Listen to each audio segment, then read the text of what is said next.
All-Star first baseman. In 1985, he was voted Topps National League Rookie All-Star first baseman. In 1986, he was voted to the National League All-Star team and was runner-up in voting for MVP.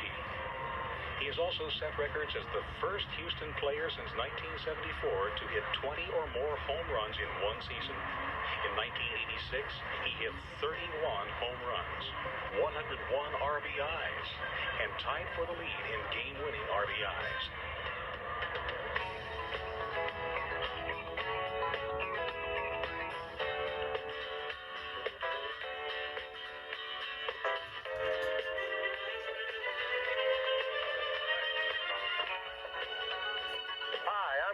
Of the Houston Astros, and I'd like to introduce you to Baseball World. Come on, kids, let's go.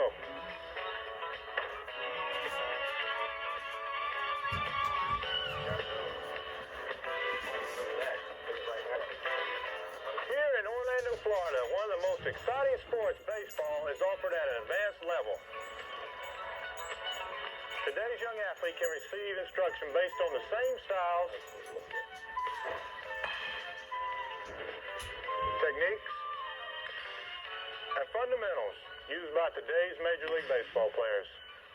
Let's look at some of the kids practicing the same techniques that we Major League hitters use to maximize our total performance. Drills, such as this one, are used throughout training to make split-second hitting efficiency a matter of second-nature reflex. Tommy Mansky, founder of Baseball World, has made some startling discoveries about what makes a major league player a good hitter. Well, basically the techniques that we teach here at Baseball World were something that we observed through high-speed photography. We actually got the equipment and we broke the swing down into literally hundreds of parts, and we tried to compare them between all different type of hitters, whether they were a line drive hitter, whether they were a home run type hitter, and the results were really amazing. A wall filled with hundreds of still shots of major league hitters is the backdrop for classroom sessions during which eager students learn the basics of good hitting. In Lesson 1, let's join Coach Mansky as he points out the wide variety of styles and stances that exists among many successful major league hitters. All right, the first thing we're going to do today is we're going to go on over some of the different stances that major league hitters use. We have some good ones today, and here's Dale Murphy with the Atlanta Braves. And you notice in Dale's stance, it's a little bit unusual. It's for a big guy. He's 6'5". He's standing kind of erect, and the bat is closer to the pitcher. And you notice his top hand is closer than his bottom hand. Now let's compare that with another hitter in the National League. Here's Tim Teufel, second baseman for the New York Mets. And here's a shot of him taken the year before last with the Minnesota Twins. What do you notice unusual about that, Dave? His bat is flat. Yeah, his bat sure is flat. That's kind of unusual. Okay, we look at our next major league batter, and here's third baseman Wade Boggs with the Boston Red Sox. And you notice that he has his bat kind of facing back towards the catcher just a little bit, and it's different. We noticed Murphy's was kind of wrapped towards the pitcher, and we had Teufel laying the bat flat, and then here we have Wade Boggs with the bat going the other way. So notice some different things. And here's a bat straight up and down. Here's a right fielder of the Minnesota Twins, Tom Bermansky. This guy averages around 30 home runs a year and a very good hitter in the American League. And you notice he has that hands held very high, too. And we have all different types of positions that we're seeing in these stances, and all of some pretty good hitters. Here's Dwight Evans, and what do you notice unusual about that? A little something, Chris. What do you notice on his bat? Okay, he's a real wide base. Sure, you do. You also notice something else, Jamie, about the bat? It's flat over his back shoulder. Yeah, it looks like it's laying right on the back shoulder. So, gee, we're seeing all kinds of things. And there's a first guy's a real wide base. Next hitter is first baseman with the Houston Astros, Glenn Davis, who's helping us with this tape. And you notice that he has the bat again kind of back towards the catcher, and has the elbow kind of low. So we've seen all different kinds of different things. Now, what do you notice kind of unusual about this, Josh? Well, his elbow's cocked and he holds the bat really high and it's slanted towards the pitcher. Yeah, what do you look at that elbow position? This is Ken Herbeck, who's a real good hitter in the American League. He averages around 30 home runs a year with the Minnesota Twins, and he has his elbow way high. And here's Glenn Davis, who hits about 30 home runs a year in the National League, had his elbow way low.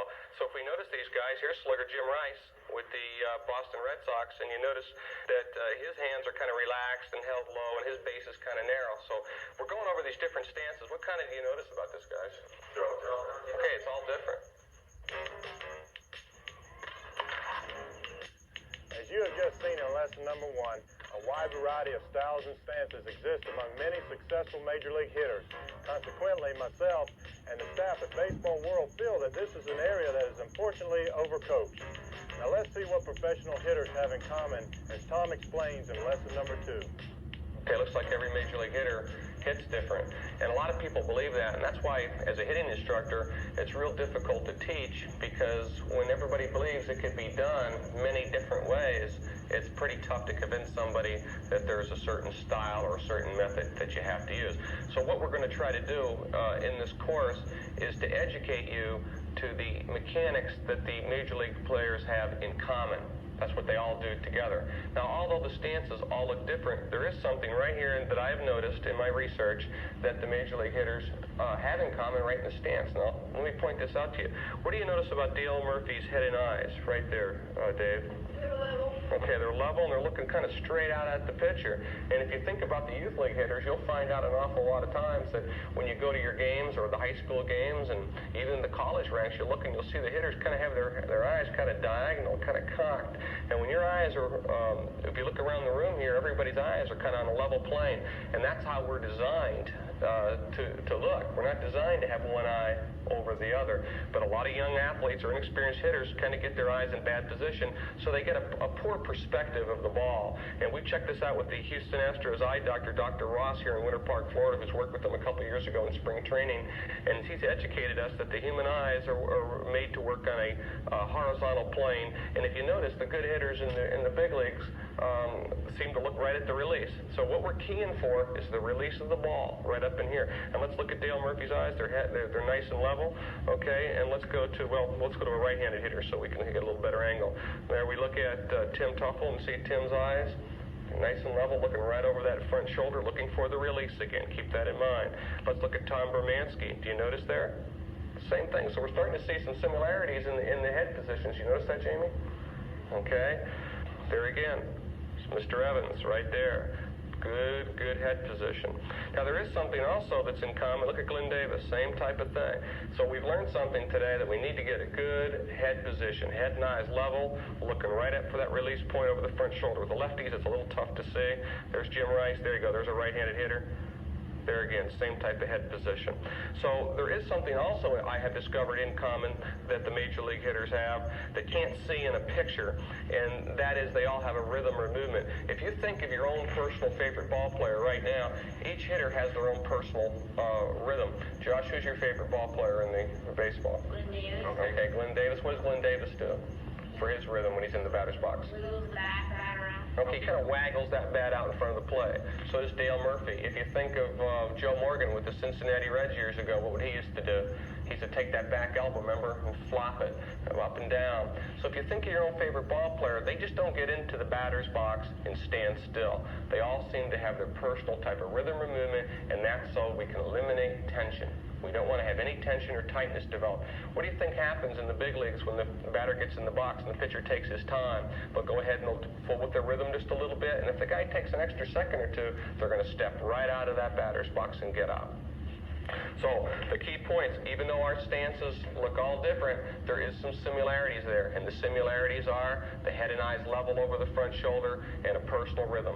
And our head and eyes are level to get a good release of the view of the ball, and we have rhythm to eliminate tension from being built up. In reviewing lessons 1 and 2, we've seen that although all professionals have their own special stance, they all commonly use a good level head position and have developed their own rhythm at the plate. Now we're ready for lesson number 3, the stride. Listen as Tom explains an area of hitting that is often misunderstood. When we talk about the stride, it's often misunderstood, and misunderstood in that a lot of people really don't fully understand what happens there, but it's very important to understand a term of physics, and the term of physics is inertia. And inertia, does anybody know what inertia means? Okay, inertia basically is a law of physics that says that everything that is moving will continue moving, and everything that is still, unless it's acted upon by an outside force, which you're going to get into right now. But the stride, basically, to the baseball player is the vehicle that overcomes his inertia. In other words, when the hitter's standing, he has a little bit of rhythm, a little bit of movement. He looks out, the pitcher winds up, and he gets to his release point. As he's on that release point, at this point, we're going to go ahead and we're going to stride, and we're going to cock the bat. And actually what we're doing, we're getting things going. We're getting our body in motion, okay? And we're on our way as the foot lands to get in a real important position that I happen to call the hitting position, or some people call it, Charlie Lau called it the launching position. Jim Lefevre called it the power position. Many instructors have called it many different things. I like the term the hitting position because basically what this means, guys, this is the actual position where we're going to hit from. And I'm going to go into that in a moment. But a lot of amateur hitters get very confused on the stride, thinking that it's actually something that provides power into the swing. It really doesn't do that. It gives us a chance to evaluate the ball as it's released. Boom, here goes the ball. It's on the way. At this point, we're starting our stride. Our foot's moving. We're striding, and we're taking our hands back, and we're getting to a good level position to hit from. And during this time, as that ball's whisking through the air, we're looking at the ball while we're overcoming inertia. In other words, we're getting things moving. And when things are moving, it's easier to keep them moving. And that's the stride. Many people believe the stride to be a forward motion providing power. However, in reality, it is not forward at all. It is simply the movement that takes the hitter from his personal stance to the actual hitting position. We've just seen Glenn Davis stride from the center field camera. Now let's look at it carefully from another angle as his foot lands. Notice, all he has really accomplished is to overcome inertia while he is evaluating the pitch. Lesson 3 taught us that the stride merely takes the player to a good hitting position while he overcomes inertia. Let's go to Lesson 4 as Coach Umansky explains where the stride has taken the accomplished professional hitter. This, to me, is probably the most interesting area in hitting. To me, the most interesting discovery that we've made. Through a lot of high film speed studies, we've discovered as we get to this basic, what I call the hitting position. And I want you to think of that as the hitting position because this is the actual area that we're going to start our approach towards the baseball to next. Now, remember Dale Murphy, he had that bat, his feet were kind of narrow before, and now his body is taking kind of a geometric shape. Can anybody tell me, what does that look like to you, Chris, that his body's in what type of shape? Triangle. It sure does. And you look at it, if you went right across the base right here, he went right up to the top of his head and right down, you'd notice that he's very triangular in shape at this point. The head and eyes, like in the stance, are still level, but you notice at this point right now, he's taken the top hand towards the pitcher. The elbow of the lead arm has gone down, and you've noticed the hands are taken back over the rear leg area. If you notice right there that his butt's up like somebody had to hold the back of his belt, and his base has gotten a lot wider now from what it was before. Before he was kind of erect looking. Now he's in this triangular shape, and he's in a good position from there right there to go to the ball. Now let's look at our most unusual stance we had before, and that was Tim Tuffle. And remember, how was his bat before, Jamie? Do you remember? It was flat. Okay, his bat was flat. If you look at it right now, he's starting to do some of the things that Dale Murphy's doing. His top hand is starting to become closer to the pitcher. The elbow of the lead arm is starting to be pointed down, which is very important, and that I'm going to demonstrate later. There's not a youth league hitter in the country. Let me say this, at 99.9% of the time, I found very few people that get in here except the accomplished major league athletes. So this is a real important thing if we're going to discuss hitting. Remember that in your mind. The elbow of the lead arm's down, the top hand is getting closer to the pitcher than the bottom hand, and again, his butt's up like somebody has a hold of the back of the belt. He's maintaining levelness right through his knees. His knees have flex, and he's taking that triangular type shape. Let's look at one of the next hitters that we looked at earlier in his stance. We notice here's Dwight Evans. Remember before his bat was laying on that shoulder. Remember that, Ed? Okay, and right now he's picked the bat up, and he's starting to get in that triangular shape. He starts kind of wide anyway, but the elbow is still down on the lead arm. The hands are held back over the rear leg area, and his head and eyes are level looking over the front shoulder, and he has that nice triangular type shape. Okay, here's Glenn Davis. We looked at him and his stance. His hands were lower before, and we noticed Glenn in the three-phase shot I just showed you is that how he's getting the same basic triangular type of shape as our other hitters. Here's Tom Bermansky, who had that bat, if you remember earlier, it was very vertical. Okay, now the bat is starting to do a very, very important phase of hitting, which we're going to talk about later, that top hand becoming closer to the pitcher than the bottom. It's so important, and it has a lot to do with the actual route that you take towards the ball. The elbow being down on the lead arm, head and eyes are still level, the butt's up like somebody has the hold of the back of the belt, and he's maintaining levelness through his knees with them flexed in that good triangular type body position.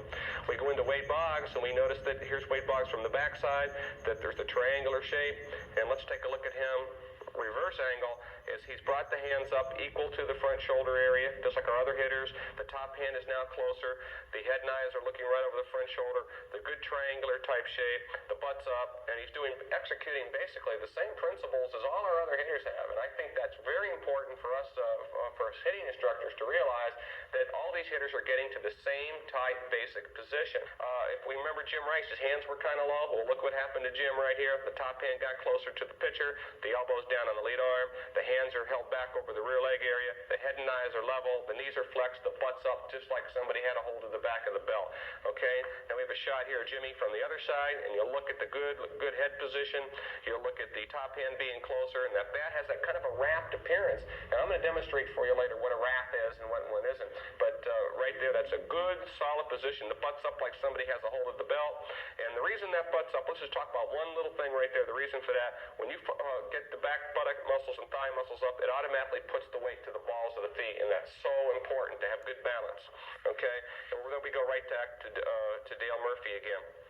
But you notice we're all operating out of that real nice triangular type body position. So we talked about the stance being an interesting area and that the stance was often overtaught. We talked about the stride being misunderstood, and we're talking about the attack position as probably being the most undercoached area of hitting. Does anybody have an idea why, when a lot of people notice this, that this actually happens? Do you have any idea, Dave, why a lot of people don't? It happens too fast. Exactly. That happens, I mean, like that. They're not in that position for very long. A ball coming at 90 miles an hour, interestingly enough, is traveling 132 feet a second. It's 132 feet in 1 second at 90 miles an hour. So to somebody at a ballpark sitting there, or even an instructor observing, that you'll see the stride, you'll see the ball get contacted, and you'll see the guy run. And this gives a lot of people the impression that hitting is actually a forward motion, and when in reality it's not forward at all. It's a rotating, turning action, and we turn and we start our approach to the ball from the most efficient position we can go to, and that is the attack position. Before we go to lesson 5, the approach, let's review the hitting position principles. Many hitters employ different stances, as we have learned in lesson 1. However, they all reach the same basic, fundamentally sound position from where they will initiate their approach to the ball. This position is simply the most efficient position to start from, due to anatomy and the laws of physics. Remember, this is often undercoached because it occurs in a split second and simply goes unnoticed. It's important for you to remember the characteristics of a good hitting position. Now let's go to lesson 5 as the approach to the ball begins. Now, one of the most interesting thing in baseball happens, in my opinion, is the actual approach towards the baseball. Now, I have a real good shot here of Dale Murphy, and we've been kind of following his swing all the way through. You'll notice something very unusual, that the bat before was kind of really wrapped, and the top hand was in a little bit different position. But you notice right now, the elbow and the lead arm has now come down, that the front shoulder is in, the head and eyes are in a good position, the top hand is closer to the pitcher than the bottom hand, and the hands are back over the rear leg area. He's maintaining real good levelness in that triangular position, but there's something now happening that has not happened before. Do you notice what it is, Ed? He's starting his hips, starting to approach the ball. Okay, you can see this whole hip area in the legs, right down the legs and through the calves. He's starting to actually rotate on the inside ball of that foot, and the whole bottom of his body is starting the swing. This is something that I think is well undercoached, And a lot of people believe that you hit just with your upper body. But you notice when you look at Dale's upper body right now, he's very loose through here, and he's depending on the muscle groups below the waist. And I think when you think about it, it just makes real good sense, because where are the strongest muscle groups on the body located, Josh? Right in here. Okay, right in your calves, the buttocks, right through there are the biggest muscle groups. So if you just went ahead and started just the top of your body, you would not be using the strongest muscle groups. And I think this is a great discovery that we have discovered through high-speed photography and slowing videotapes down. And you can see we've taken literally thousands and thousands of pictures, and you're going to find out that the major league hitters have amazing similarities. It's just amazing. And you notice, but if you think about it and you break it down into physics and into inertia and study the muscle groups of the body, it makes good common sense. All right, so let's, another hitter we looked at earlier today, let's start to look at their approach. Now, basically the approach is the actual start of the swing, but it's kind of amazing the swing is not started with the bat. It really is. Okay, let's look at Jim Rice. Here, if you notice right now from the earlier shots we have of Jim, you notice right now the whole lower muscle groups. You see how he's starting to turn? He's starting to turn within this triangular base. He's turning within the triangular base and using that real good bottom rotary action. If we go to the next hitter, here's Wade Boggs again, and he's thought by some to have his own style, and he does. He has his own stance. He has his own personal rhythm. But basically, his mechanics are very similar to our other hitters in that we notice that the whole lower body, if we notice right here, is starting to turn. He's actually starting to turn. The top hand's closer to the pitcher. His head and eyes are in great shape looking over the ball. The elbow's down on the lead arm. And you see, this is why a guy who hits 350, 360, just real good, sound, fundamental mechanics. It's an excellent shot. Here's another fella in their lineup that has been a very good hitter for years with the Chicago Cubs and now with Boston, and is Billy Buckner. If you look at Bill, you'll notice that the whole lower muscle groups of the body are starting. Now, for continuity here, let's be thinking. We started with the stride. We started with our stance. We started to stride. Once we reached our stride, we got in our attack position or our trigger position, and from the trigger position, the ball has now, the ball's probably about well over halfway in, and he's made his decision that he wants to hit that ball, and he starts using his stronger muscle groups and starts rotating. Let's compare that position, if we can, and just compare that with Boggs, and I think you're going to be amazed. If it wasn't for that bat being a light-colored wood and the other one being black, I could probably fooled you, and you might have thought it was the same player. It's really amazing, the similarities in the baseball rotation. Again, we're teaching something that's kind of revolutionary, and we're saying that the swing is started with the lower muscle groups. And if you notice, here's a shot of a good hitter. This is Jeffrey Leonard with the San Francisco Giants. The ball's coming in during the game with the Atlanta Braves, and you notice here from a different angle, we're looking from behind him, we notice that the back lower group and muscle group is starting to rotate, starting to turn. His backside is starting to swing. We go ahead and we'll look at another hitter. Here's Jim Rice again, but we're using a little bit different, a little bit further along in the swing, and you'll notice that he's further along than he was now, and it's even more apparent that he's using his lower body in his rotation. Next picture here is Buddy Bell, a good accomplished power hitter with the Cincinnati Reds, and here's a game against Atlanta, and this is kind of a neat shot because you can look at it and you can see it has real good clarity. You can see the ball right there in the center, and you notice his hands are still back with the top hand closer to the pitcher, but you can notice right there he's starting to swing with his lower muscle groups. Now here's some shots that are a little bit further on in the rotation. Here's a great hitter, Steve Garvey, and this is a very important shot because he's showing that the bat head is kept above his hands as he's starting to approach, and his left arm still has flex. Youth league players at this point would have a problem where they would have their front arm kind of locked or straight, and they would tend to sweep. That's very common. I see that in 99% of cases. Even if the guy's a great hitter, even if the guy has hit 10 home runs in the league and he's hitting 400, he normally does not have this type of big league mechanics. Now we compare that to another hitter the same day in the lineup. We have Martinez with the Padres, and if you look right there, there's the same approach towards the ball, and the bat head is kept above the hands, and I think that's very important. If I didn't tell you they were different hitters, again, you might think that's the same person. I believe why a lot of these fundamentals that we're teaching here in our classes aren't emphasized enough is I think it's just something that's gone unnoticed because we're talking split seconds. The whole swing is less than 0.2 of 1 second, and arguably that position is probably in hundredths of seconds. And you can't really see that. It's kind of a magician's effect, okay? But it's very important as we went through, and I think we made the point very clear that we're utilizing utilizing the bottom muscle groups of the body, our thighs, our legs, our buttock muscles. And why does that make so much sense, Davey, that a guy would be using his lower body? Because they're the biggest muscle groups in your body. Exactly. Good answer. It's the strongest muscle groups of the body. Why do you think that all major league hitters, Jamie, as they're going towards the ball, tend to keep that bat head above their hands? Again, let me show you a shot here of, there's Jim Rice. You notice as he's approaching the ball, he's almost to contact here, and that bat head's still kept above the hands.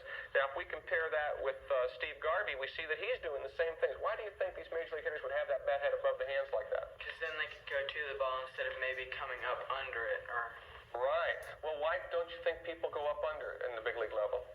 because that's the most efficient way to. Exactly. There you go. You said the magic word. That's what I was hoping you'd say.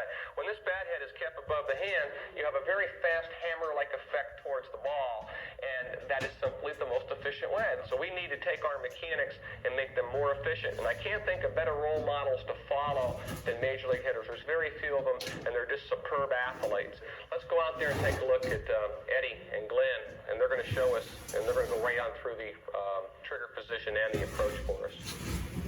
Okay, if we take a look at Glenn Davis in his stance, he's using his own style. As we mentioned earlier, the stance is not important. But now as he's going to make his stride, he takes his stride and he's in what we call a power position or trigger position. We notice that he has the same fundamentals as all major league players, the same style they all use after the pitcher lets go of the ball and the stride foot lands. If we take a look at Glenn, we notice that his front arm is extended. It's very loose. There's no tension there. If we see his top hand's a little bit closer to the pitcher than his bottom hand, which cocks his bat and puts it at a 45-degree angle. We notice his head and eyes are level looking at the pitcher over the front shoulder. His toes are level, his knees are level, his hips are level, his shoulders are level. We also notice that his rear end is up and away, as we were teaching Eddie earlier, and that puts the weight across the balls of his feet, which will allow him to use good centrifugal force as he rotates down through the ball. If we take a look also, we notice that he has no tension in this lead arm and no tension in his hands. He's very loose on the bat, which is loose muscles are quick muscles and allows him to generate some good bat speed. And his hands are back over his rear foot and even with his front shoulder, which is very important. If we take a look at any major league players today, we notice that no major league players start their hands when they stride. If we take a look at youth league athletes, we notice every time that they stride, they bring their hands with them. The major league swing is started with the legs and the lower half of the body, the lower muscle groups in the body. If we take a look at Glenn, he's going to start his approach using his legs. Look at the back leg a little bit. It starts to turn, and his hands are still kept over his rear foot. We see the back leg starting to turn, and he's leading the swing. As he rotates to contact, he's leading with his legs. He comes down to contact.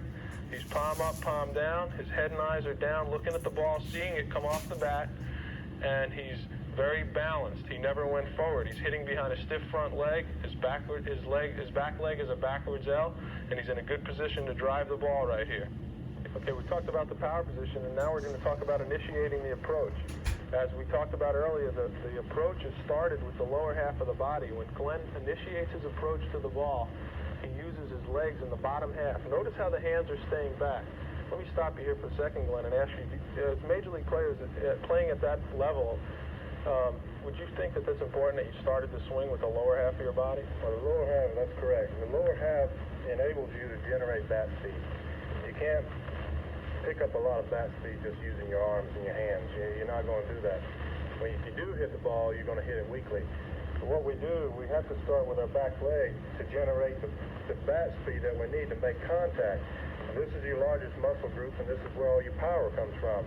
You have to start that back leg to get your hips open up, and you'll notice all major league hitters talk about throwing the hips into the ball, and that's what causes that. If you have slow hips, you're not gonna get any power at all, no movement. You're not gonna be free or loose, and you got to open them up. Great. In review of Lesson 5, we've discovered accomplished major league hitters actually start the swing with the lower muscle groups of the body. Much like an engine provides power to the transmission, the lower muscles provide power to the arms and hands. Now, in Lesson 6, let's see the proper position of the body when contact occurs. Okay. We've already gone through all the different areas. We start with our stance. We went into our stride. We got into our attack position. We actually went over our approach. And even the first half of the swing, if you remember our pictures with Steve Garvey, how the bat head was kept above the hands as he accelerated to the ball. Now we're getting to probably the most important part. This is the contact area. An old instructor once told me that there's no contract without contact, and that's so very true. And you'll notice, talking about contact, here's a great shot, and here again is Dale Murphy, and this ball was a bomb. It was actually hit to the next county, I thought. And it's so interesting to note the position of his hands, the position of the front arm, how his head and eyes are down on the ball. And you notice that even though he started with his feet fairly close together, we remember his stance earlier in the demonstration. This was all taken from the swing. You'll notice that his base has got very wide now, and that he's actually rotated. He's hitting behind a firm front leg. There's a lot of confusion on some of these points. I've heard for years that you roll your wrist on contact, and although the wrists do roll, they never roll on contact. And we'll give you a demonstration with Eddie, our club instructor, in a little bit. But you'll notice, do you notice how this left arm is now, does it look shorter to you, Dave, or does it look longer than the bottom hand?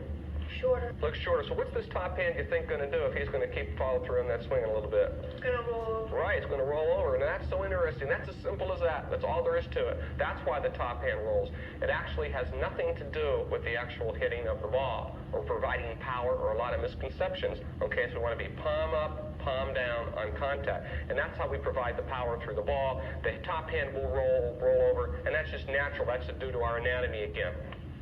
Another important thing that we need to discuss is the position of this lead arm. If you'll notice that lead arm, it's one solid piece down the bat. That's so very important because a lot of amateur hitters or youth league hitters or high school and college hitters, even some professional ball players, I've noticed some guys right now in the big leagues who struggle all the time. They try to make it, their organizations think they're top-notch ball players, and they are, but they have some problems with the hitting mechanics, and that's one of the things that even some professional ball players just an inch away from making it have that problem of getting that front arm extended. And that's what we mean, one solid piece too soon. If you get that front arm extended like youth league hitters do right back in, I think every one of you guys know that, and you're working on that all the time, and that's something that you're really going to have to spend some time with, because if that lead arm gets straight, it'll be the same thing as going down the doctor's office and have them put a cast on your front arm. If they put a cast on that lead arm, you'd have a sweep or a swing to the ball. The bat, if you remember Steve Garvey and Martino and those guys, as they came, the front arm was collapsed, and then it extended out on contact.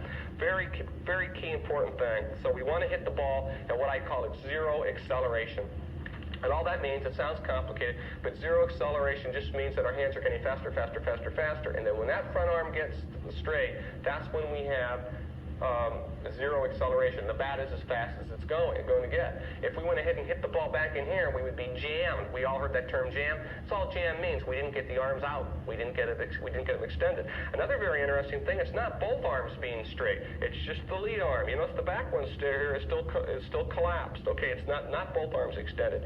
We notice that we're behind the front leg. That's something else in hitting. There's a lot of confusion. People tend to think that you actually hit over the front leg and not behind it. But hitting over the front leg is just a little bit of confusion, because after we stride and start our approach, as soon as we hit the ball, Jamie, what's the very next thing he's going to do? His wrists are going to roll. And then what's he going to do? He's going to run to first base. He's going to run to first base. So if you see somebody running to first base after the ball's hit, and this is happening in the split second, Josh, what would you think the hitting was? Would you think it's forward, or would you think it was a rotation? You think it's a forward move? You would think it's forward, but again, that's just an optical illusion. That's what I call the magician's effect. You can see very clearly right here that Dale Murphy is hitting behind the front leg. So hitting, there's no doubt about it. Take it from me and take it from this demonstration. It's rotation. It's a quick rotary action of the lower muscle groups. The power is generated in the legs, it's transferred right up the body, and your hands act like a transmission to get the power to the ball. It's not generated in the upper body, it's down in here. Very important to understand. All right, let's take a look at a couple other people on contact, and it's pretty tough to get shots on contact. If you think it's hard to get them as they start the approach and the trigger position, you can imagine what it's like when you're trying to find other hitters on contact. Here's a shot of Jim Rice. If you notice him, that he's rotating behind a firm front side, his head's down, and he's getting reasonable extension out on his front arm. There's a shot taken during spring training.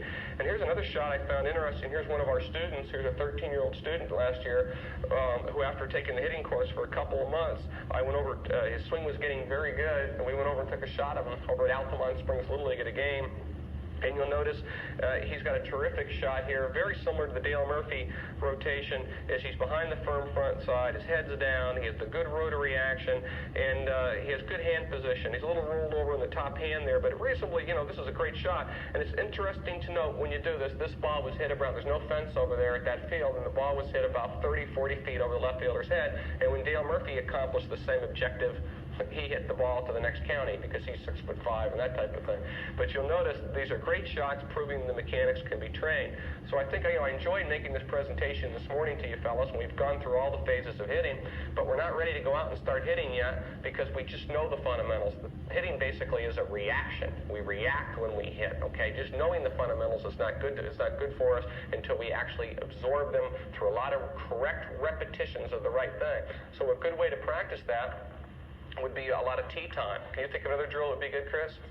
Exactly. Soft toss, where we get on a knee, we flip the ball out there, and all we're getting is a lot of repetitions of the correct moves. So it's not a good idea to get in the batting machine right now and go out there and see balls moving because we react, okay? We don't want to react. We want to sit and slow the hitting cycle down, and a good way to slow it down would be what type of drill, Dave?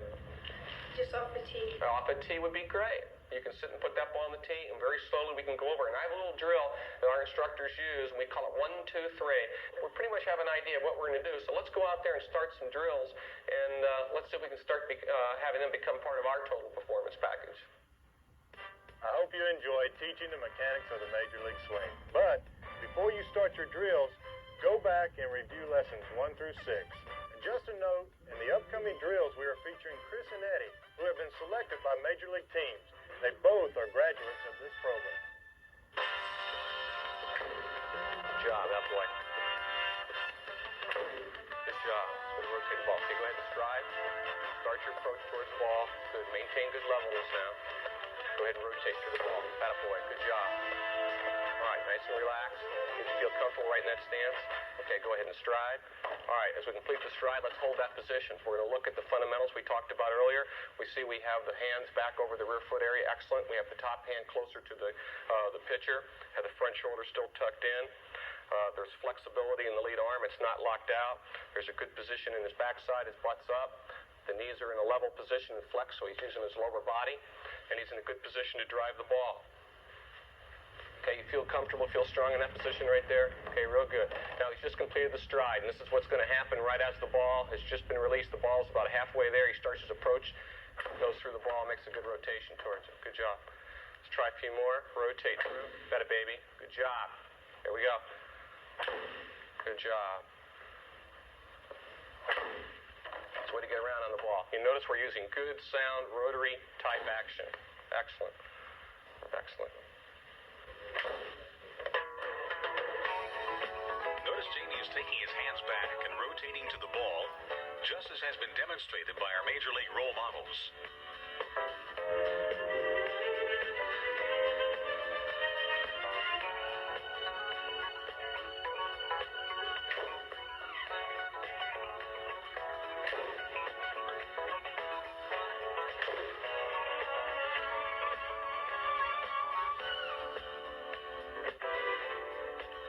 Baseball World's daily training routine is based on the students drilling the same mechanics as the major leaguers that they have observed in class. It is only after the proper mechanics are instilled in their minds that we can accelerate the learning process. Now watch as Eddie practices the same drill as Dave. That boy. Try to keep your bat head up. Step. Start your approach. His hands are back. His butt's up and away. He's in that good triangular position. His head and eyes are level. Now he rotates through. Good job, Ed. Okay, step. Start your approach nice and loose and relaxed. Turn. Okay, nice and loose. Let's see you relax that front arm a little bit like we talked about earlier. Okay, now try to get on top of the ball. Keep the bat head higher than your hands. Atta boy. Want to get a good line drive swing. Step. Start your approach. Okay. Step. Start your approach. Turn. Good. Atta boy. 1, 2, 3. Okay, stride. Start your approach. Now turn. Good swing. Atta boy. Okay, stride. Start your approach. Okay, be nice and loose in that front arm. You look like you got a little too much tension in there, and just turn. Okay, a little bit better. And try to flow down through the ball a little bit. You're standing a little bit straight up or a little bit erect. 1, 2. Okay, we can see Chris is jumping out there with his upper body a little bit. Try to use your back leg a little more. 1, 2. Our instructors use the 1-2-3 drill to isolate problems, jumping out and using the upper body too much, and not using his lower muscle groups tends to slow down Chris's swing. By timing his swing electronically, we notice that Chris is getting to the ball in 7/30ths of a second. Now we compare this with Eddie, who has learned through the 1-2-3 drill to accelerate the bat, using his lower muscle groups, doing this in only 5/30ths of a second. Is swinging at a 90-mile-an-hour fastball, Chris would have to start his swing with the ball 9 feet farther away than Eddie would. In another variation of the 1-2-3 drill, hitting off the tee, let's observe 10-year-old David. There you go. Good, there you go. Stride, flex your front leg, go. Okay, now take a full swing.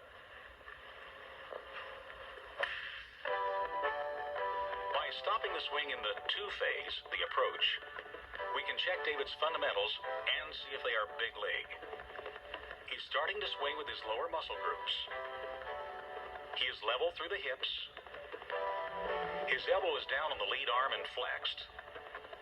The hands are taken back over the rear leg area with the top hand closer to the pitcher than the bottom hand. Here we have good fundamentals, and Dave is in an excellent position to drive the ball. Good, there you go. Stride, flex your front leg. Regardless of age, the 1-2-3 drill is used in all our classes, from the beginner to the professional. Step, 2, 3. Attaboy. Let's now observe a more advanced hitter, a recent high-round draft choice, drilling the two-phase. Attaboy. 1, 2, 3. He's starting the swing with the lower muscle groups. He's level through the hips. The elbow is down and flexed on the lead arm. His hands are back over the rear leg area, and the top hand is closer to the pitcher than the bottom. He is in a good professional position to drive the ball. Attaboy. Approach, go. Good swing. Keep your head down on the tee. Step. Start your approach, turn. As we saw in Lesson 6, contact, Eddie has achieved full hip rotation. He is hitting behind a firm front leg. The lead arm is in one solid piece with the bat on contact, and his head and eyes are down on the ball. And he is palm up, palm down on contact. We now come back to 13-year-old Jamie. Good job, that boy. Good job. We notice he is starting the approach with his lower muscle groups, has levelness through the hips, the elbows down and flexed on the lead arm, hands taken back over the rear leg area, with the top hand closer to the pitcher, just as he has been trained. By repeating the correct procedures, these mechanics will become part of reactionary skill. Ball. That baby. Good job. Okay, go ahead and stride, start your rotation. Go ahead and pop the ball. We recommend to our students a regimen of 10 to 15 minutes a day of these drills. Because hitting is a reaction, the 1-2-3 drill allows a student to isolate, check, and correct each phase of the swing. It is only by correctly repeating the proper mechanics that our students will see improvement in their hitting skills. We suggest you review this tape lesson by lesson so that you can fully understand all the mechanics in the sequence they occur. This videotape presentation has been produced by MVP Productions. We want to thank Glenn Davis and the Houston Astros organization for helping to make possible this instructional tape. Our thanks also to WTGL TV52 Cocoa Orlando and KTXH TV20 Houston. For information regarding Baseball World's many programs, including summer camp training programs, write Baseball World. Post Office Box 1057, Fern Park, Florida 32730.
Mm-hmm.